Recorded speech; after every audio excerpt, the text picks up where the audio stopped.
시대가 기독교 초기에 있었던 일입니다. 황해도 재령읍에 동북교회라고 있었는데 그때 김익두 목사님께서 부흥회를 인도하고 있었습니다.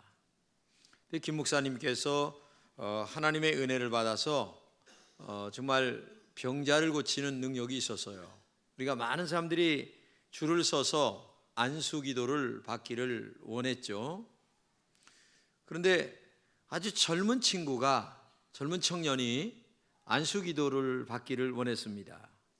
그래서 목사님이 병든 것도 아니고 그래서 물었습니다. 아니 왜 안수 기도를 받기를 원하십니까?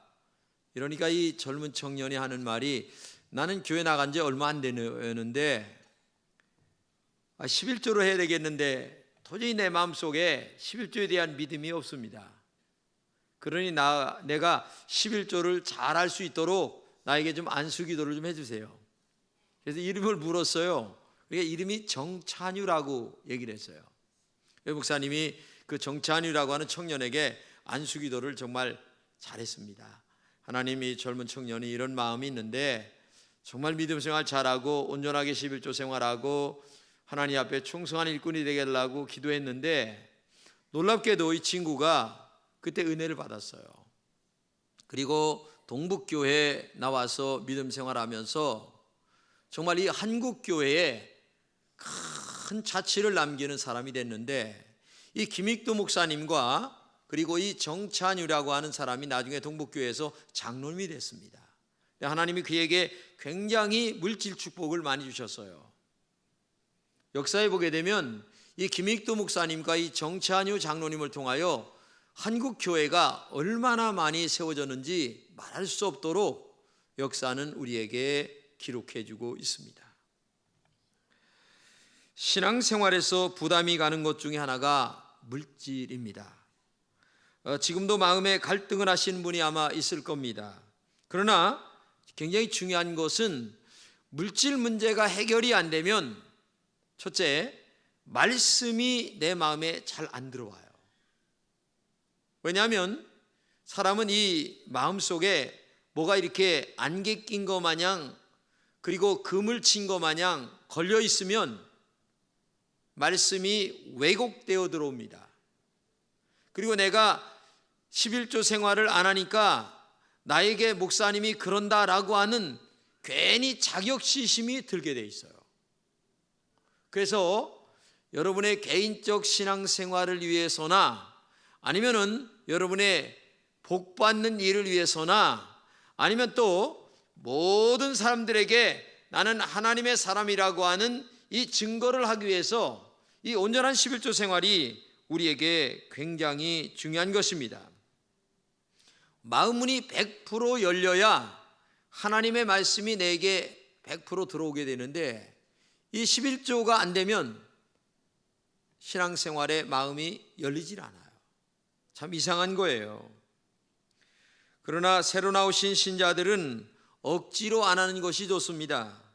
믿음이 내 마음에 들어올 때까지 기다리는 게 좋아요. 때가 되면 여러분들 마음속에 나도 11조 해야 된다라고 하는 그 은혜와 믿음이 내 마음속에 들어올 때가 있어요. 그때까지 기다리면 됩니다. 그러면 그때까지 부담 없이 신앙생활 하시면 되는 거죠.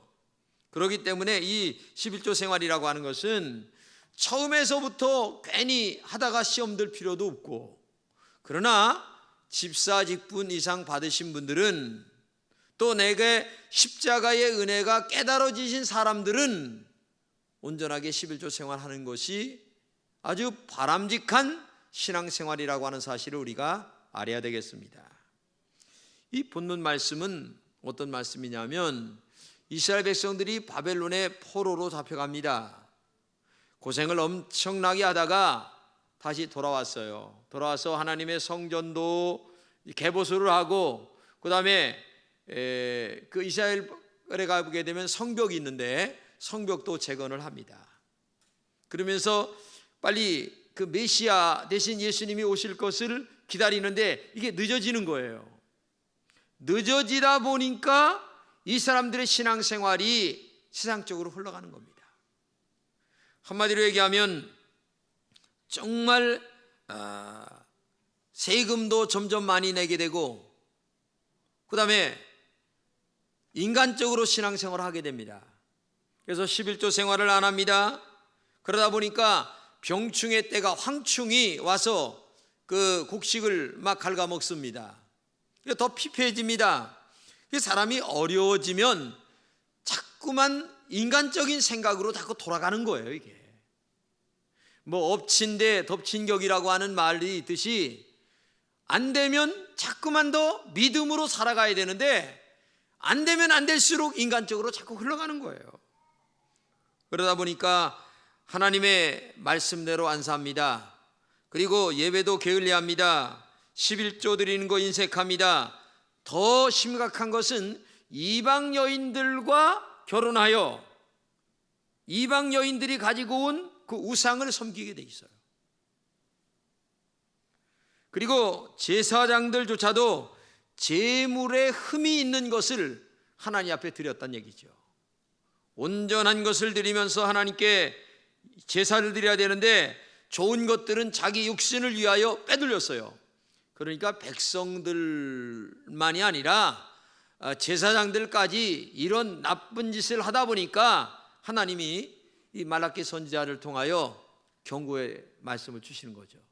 너희들 그렇게 신앙생활하면 안 된다. 하나님 앞에 온전한 11조 드리고 믿음 생활 잘하고 하나님 말씀대로 살아야 내가 너희들을 축복하지 않겠느냐, 이 말씀을 지금 본문에서 하고 있는 거예요. 그러면서 단적으로 한마디를 하는 말이 도둑질했기 때문이다, 이렇게 말하는 거예요.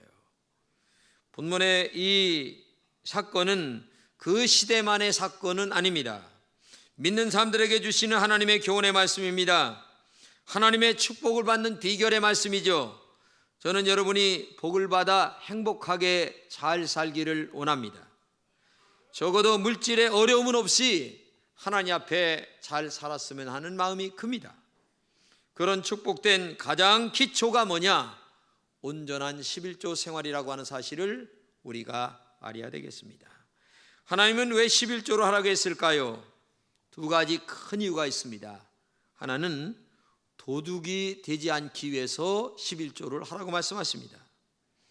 우리가 세상에서도 도둑질하는 사람은 나쁜 사람이라고 얘기합니다. 그리고 그 사람과 대면하지 않습니다.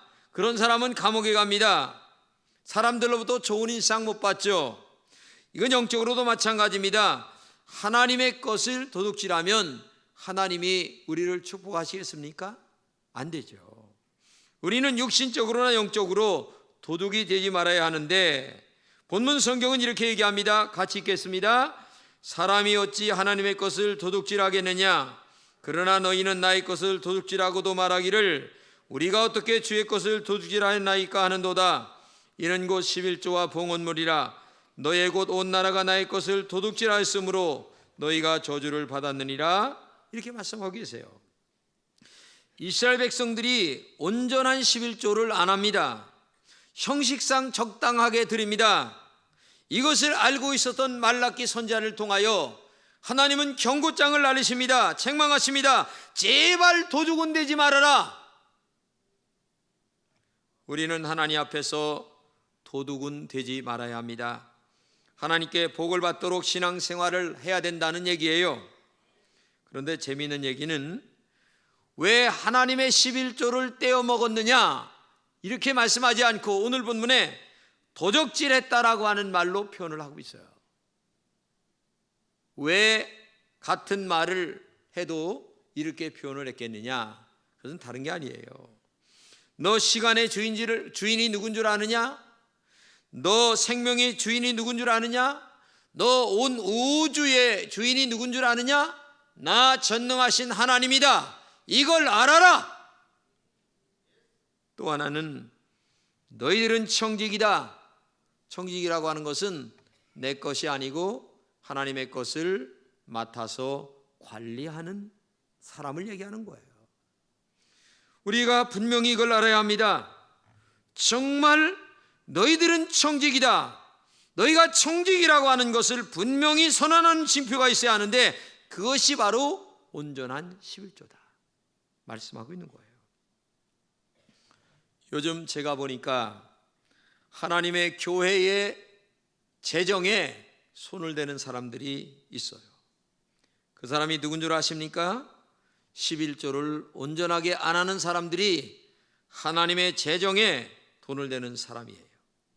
마치 하나님의 것을 자기 것으로 생각하고 자기 마음대로 11조에 손을 댑니다. 그러면 도적이 돼요. 물질이 정직해야 다른 것도 정직할 수가 있습니다. 빌리그레암 목사님은 이렇게 말합니다. 하나님께 10분의 1을 드리는 것은 헌금이 아니다. 이 말은 뭡니까? 하나님의 것을 하나님께 드리는 것이지 네 것을 하나님께 드리는 것은 아니다. 그런 말이에요. 그러니까 한마디로 얘기하면 11조는 네 것이 아니고 하나님의 것이다. 그런 말이 되는 거죠. 하나님의 것을 도둑질하는 사람은 마음에 평안이 없어요. 여러분, 여기서 솔직하게 말씀드리지만은 온전하게 11조 생활하지 않는 사람은 마음에 평안이 없습니다.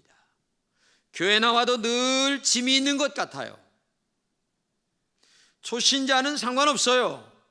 그러나 신앙생활이 뭔가를 어느 정도 아는 분들이라면 마음에 괜히 무거움이 와요. 그래서 은혜가 안 되는 거예요. 축복이 안 된다는 얘기예요. 그런 무거운 짐을 우리가 져서는 안 된다는 얘기예요. 10계명 중에 8계명은 이렇게 얘기합니다. 도적질하지 말지니라 말씀하고 계세요. 하나님의 것인 11조를 온전하게 드려서 축복이 되는 신앙생활하는 여러분 되시기를 주님의 이름으로 축복합니다. 두 번째는 하나님이 나의 하나님이라고 하는 신앙 고백이 이 11조 속에 들어있습니다. 여러분에게 하나님이 어떤 분이십니까? 전능하신 하나님이십니까? 아니면 살아계신 하나님이십니까? 지금도 나에게 복을 주시는 분이 하나님이라고 정말 믿고 있습니까? 그러면 그는 하나님에게 정직한 신앙생활이 중요합니다. 마음 중심도 정직해야 합니다. 물질도 정직해야 합니다. 그것이 살아계신 하나님이심을 고백하는 믿음이에요. 보물이 있는 곳에 마음이 있습니다. 여러분의 마음이 하나님에게 있다고 한다면 여러분의 물질도 하나님에게 있어야 합니다. 하나님을 사랑한다고 하면서 그 하나님께 온전하게 11조 안 할 수가 있겠습니까? 교회를 다니면서도 마음에 물질이 있는 사람은 온전하게 11조 안 합니다. 그렇게 볼 때의 11조는 성도의 신앙 고백입니다. 내 마음에 하나님이 계십니다. 하나님은 내 주인이십니다. 하나님은 나의 구세주가 되십니다. 하나님은 나를 다스리시는 분이십니다. 하나님은 나에게 복을 주시는 분이십니다 라고 하는 말의 고백이, 신앙 고백이 들어있는 것이 온전한 11조예요. 여러분, 돈 버는 것 재주만 있으면 어느 정도 가능합니다. 그러나 돈 쓰는 것은 재주가 아니고 인격이 있어야 합니다. 믿음이 있어야 합니다. 돈 버는 것 보면 예수 믿는 사람이나 안 믿는 사람이나 거의 비슷합니다. 그런데 돈 쓰는 것을 보면 신앙과 인격이 절대적으로 필요합니다. 돈을 어떻게 쓰는가를 보면 천국과 지옥으로 나눠지게 됩니다. 예수님이 우리의 물질을 다스리기 전까지 우리는 온전한 그리스도인이 될 수가 없어요. 그래서 예수님이 내 마음도 다스리고 내 인격도 다스리고 내 사업도 다스리고 내 가정도 다스리고 모든 것을 확실하게 다 다스려 주시기를 기도해야 되는 거예요. 성경에 십자로 시작하는 정신이 세 가지가 나오는데 첫째는 십계명 정신입니다. 십계명을 잘 지킬 때에 하나님이 축복하신다는 얘기죠. 그 다음에 십자가 정신입니다.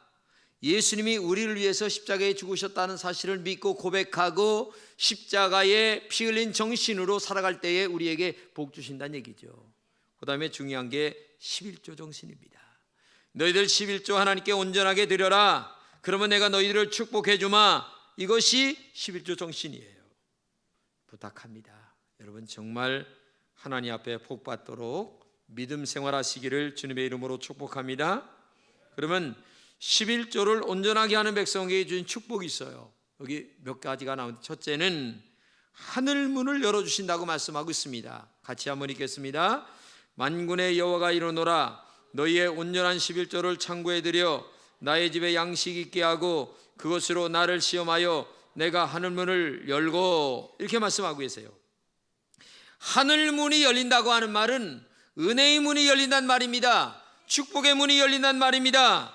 그러니까 우리가 순종하면 하나님이 하늘문을 여셔서 우리의 모든 것들을 잘되게 하시는 은혜로운 하나님이신 줄로 믿습니다. 두 번째는 복을 쌓을 곳이 없도록 부어주신다고 말씀하십니다. 같이 읽겠습니다. 너희에게 복을 쌓을 곳이 없도록 붓지 아니하나 보라. 차고 넘치는 복입니다. 쓰고도 남는 복입니다. 모자람이 없는 복이에요. 아무리 많이 벌어도 모자라면 축복이 아닙니다. 그러나 적게 벌어도 남는 것은 축복이에요. 네, 하나님이 모자람이 없도록 하신다는 거예요. 이런 은혜가 여러분들에게 있기를 주님의 이름으로 축복합니다. 세 번째는 황충의 피해를 받지 않게 하신다고 말씀하십니다. 같이 읽겠습니다. 만군의 여호와가 이르노라. 내가 너희를 위하여 황충을 금하여 너희 토지수산을 먹어 없애지 못하게 하며. 우리가 알다시피 저 영동에 작년도에도 그렇고 재작년도에도 그랬고 과일밭에 그 메뚜기가 나타나서 다 갉아먹어요. 그러면 황충이 들어서 안 되는 거예요. 요즘 말로 얘기하면 AI 조류 인플루엔자 같은 것들이 우리의 사업장에 들어오지 않게 하신다는 말씀입니다. 이 황충이라고 하는 말은 아칼이라고 하는 히브리 말인데 먹다, 삼켜버리다 이런 뜻이에요. 한번 메뚜기가 쓸고 지나가면 완전히 황폐해지는 거죠. 근데 하나님께서 온전한 11조 드리면 황충의 재앙을 막아주신다는 얘기죠. 이런 축복이 여러분들에게 있기를 바랍니다. 네 번째는 토지 소산을 기한 전에 떨어지지 않게 하신다고 하십니다. 다시 읽겠습니다. 너희 밭에 포도나무 열매가 기한 전에 떨어지지 않게 하리니. 이 농사를 짓는데 세상에 태풍이나 아니면 이런 것 저런 것들로 말미암아 다 떨어진다면 어떻게 되겠어요? 이게 말이 안 되는 건 아니겠냐 그 말이에요. 그런데 하나님께서 온전한 11조 하는 모든 사람들에게 토지 소산을 기한 전에 떨어지지 않게 하신다는 얘기입니다. 열매를 먹게 하신다는 얘기예요. 이게 얼마나 큰 축복입니까? 태풍이나 병충해로 떨어지지 않게 하십니다. 아침 일찍 일어나 밤이 늦도록 수고했는데 결과가 없다면 어떻게 되겠습니까? 다섯 번째는 우리가 받는 복을 열방의 입으로 말하게 하신다고 하십니다. 읽겠습니다.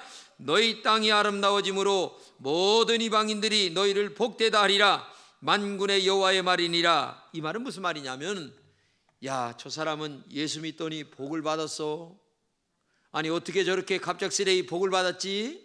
이상하네. 교회 나가고서부터 저렇게 됐어. 하나님이 이렇게 얘기하신다는 거예요. 응? 한번 우리 금천교회 교인들도 이런 말을 좀 듣는 여러분 되시기를 주님의 이름으로 축복합니다. 여섯 번째는 땅이 아름다워진다고 말씀하십니다. 본문에 이렇게 얘기합니다. 너의 땅이 아름다워짐으로. 이 말이 무슨 말이냐면은 예수 믿는 사람은 육신도 복을 받을 뿐만 아니라 땅도 복을 받는다는 얘기예요. 자, 예를 들어서 저 북유럽 쪽의 스칸디나비아 반도에 보게 되면 바이킹 족속들이 살았어요. 근데 바이킹이 뭡니까? 해적들 아닙니까? 한마디로 얘기하면. 그런데 이 해적들이 예수 믿는 사람들을 끌어다가 아내로 만들었습니다. 근데 자기는 예수를 안 믿고 아내가 믿는 예수는 믿겠어요. 그런데 나중에 한 시대가 지나가고 또 시대가 지나갑니다. 근데 자식들 낳았는데 자식들만은 믿음으로 가르쳤어요. 그런데 놀랍게도 그들이 예수를 믿더니만 북유럽은 얼마나 잘 사는 나라가 되는, 땅이 복을 받는 거예요. 할렐루야. 이게 역사가 지금 증명하고 있잖아요. 예? 북유럽 가보세요. 최소한 4만 달러, 5만 달러 됩니다. 스위스 같은 나라는 7만 달러입니다. 네덜란드는 더합니다. 여러분, 땅이 복을 받는 거예요. 그런 사람이 사는 땅은 복을 받게 돼 있어요. 여러분, 하나님께서 살아계심을 증명해 보고 싶죠. 물질의 축복받기를 원하죠. 여러분의 자녀들이 잘 되기를 원하죠. 그러면 온전한 11조를 하나님께 먼저 드려보십시오. 본문에 이렇게 얘기합니다. 내가 하늘문을 열고 너에게 복을 쌓을 곳이 없도록 붙지 아니하나 보라. 얼마나 중요한 얘기입니까? 이게 살아계신 하나님의 말씀이에요. 그러면 여러분과 제가 온전한 11조 해야죠. 친구 목사님들끼리 얘기가 있었어요. 어느 친구 목사님이 친구 목사에게 물었어요. 당신 교회 몇 명이요? 우리 교회 150명 정도 모이지 11조 얼마나 해? 그러니까 우린 150명 다 해. 깜짝 놀랐어요. 아니 150명이 11조를 다 하다니. 아니 그렇게 온 교인들이 다 해? 아 정말 다 해. 그런데 문제는 50명은 하나님의 성전에 갔다가 믿음으로 바치는데 100명은 헛군데 갖다 바쳐. 병원에 갖다 바치고 또 못된 곳에 갖다 바치고 이렇게 얘기했어요. 그 말이 뭡니까? 하나님은 이리 가져가든 저리 가져가든 11조는 가져간다는 얘기입니다. 이왕 하나님께 드릴 바에는 하나님께 드리는 게 중요하죠. 온전하게 하나님께 드리는 11조가 되시기를 바랍니다. 크리스웰 박사는 이렇게 얘기합니다. 종국에 가서 우리는 하나님을 속일 수는 없다. 예배 깊은 행위 속에서 내가 하나님께 11조를 드린다. 아니면 하나님께서 그것을 강제로 거두어 가시거나 둘 중에 하나이다. 어느 경우든 하나님은 11조를 취하여 가신다. 얼마나 중요한 얘기겠습니까? 저는 이 시간 여러분들에게 무거운 멍에를 여러분들에게 지워드리기 위하여 이 말씀을 드리는 게 아니에요. 두 가지 때문에 말씀을 드립니다. 첫째는 하나님의 말씀대로 살아야 한다는 것을 여러분들에게 호소하기 위해서 말씀드린 거고, 또 하나는 어떤 일이 있어도 하나님의 말씀대로 살아서 여러분들이 잘 되는 복을 받는 성도들이 되는 것이 목사의 소원이에요. 아니 목사가 여러분들이 잘 돼야 목사가 잘 되는 거지, 목사 개인적으로 잘 될 수 있습니까? 안 되는 거예요. 이건 여러분들이 잘 돼야 목사는 잘 되는 거예요. 나는 우리 금천의 모든 성도들이 잘 되기를 주님의 이름으로 축복합니다. 그 중에 하나가 뭐냐? 온전한 11조 생활이야. 여러분 자녀들에게 용돈을 주면서도 온전하게 11조 하라고 꼭 떼야 되는 거예요. 여러분 손으로 그 자리에서 떼도록 하고, 아주 이것이 철칙화되어서 우리는 주일 성수 온전하게, 11조 생활 온전하게, 봉사 생활 온전하게, 확실한 자기 신앙의 정체성을 가지고 살아야 하나님이 축복하지 않겠습니까? 오늘 처음 나오신 분들에게는 부담이 되는 말씀이기도 합니다. 그러나 여러분들은 믿음이 올 때까지 기다리시길 바라고, 그러나 집사의 직분을 받았든지 아니면 정말 그 이상의 직분을 받고 있는 분들이 안 하신다면 이것은 하나님이 책임지실 일입니다. 저는 1년에 한 번씩 이 설교를 합니다. 왜냐? 저는 가르칠 의무가 있고 여러분들은 해야 될 책임이 있어요. 하고 안 하고는 여러분들의 자신입니다. 모든 것이 여러분의 문제입니다. 그러나 나는 가르칠 책임은 있습니다. 우리 한번 믿음으로 사셔서 하나님 말씀대로 사셔서 복받는 여러분 되시기를 주님의 이름으로 축복합니다.